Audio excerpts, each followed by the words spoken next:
كتبغي تملح وكتخاف تطلع لك لا طونسيون، كاينه ملحه ريجيم اللي تقدر تملح بها وما تطلعش لك الضغط الدموي بزاف، ولكن بطبيعه الحال خصك تضرب وتقيس. اليوم غنوريك كيفاش تاخذ الملحه وكيفاش تملح بطريقه صحيه والانواع ديال الملحه اللي كاينين. تبع معايا ما تسكروليش. بغيتي تملح ولكن ما باغيش تاخذ الصوديوم او التي تسمى لو ريجيم ايبوسودي، تقدر تاخذ هذه الملحه كتسمى ملحه ديال الريجيم، تلقى فيها الكلوريد دو بوتاسيوم وفيها شي شويه ديال الصوديوم حتى هذه، ولكن هذه غتطلع الضغط الدموي باقل الا خديتي الملحه العاديه 100% اللي فيها الصوديوم. بالنسبه للناس اللي كيبغيو يخمروا الاغذيه ديالهم ولا الخضر ديالهم تيخصهم ياخذوا الملحه اللي ما فيهاش اليود. اكثريه ديال الملحه هي في لا ريغلومونطاسيون ولا في القانون كيزيدوا عليها اليود، وبالتالي تقدر تاخذ الملحه الحيه حيت ما فيهاش اليود. والاحسن جوده ديال الملح كتسمى فلور دو سيل ولا ورده الملح. هذه ورده الملح حتى هي فيها اليود ولكن كتكون لا كاليتي ديالها مزيانه.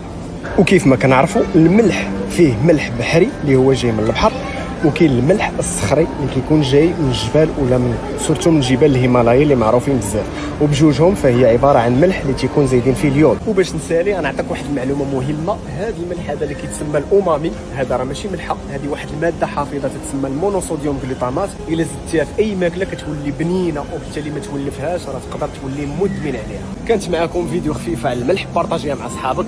اكياور.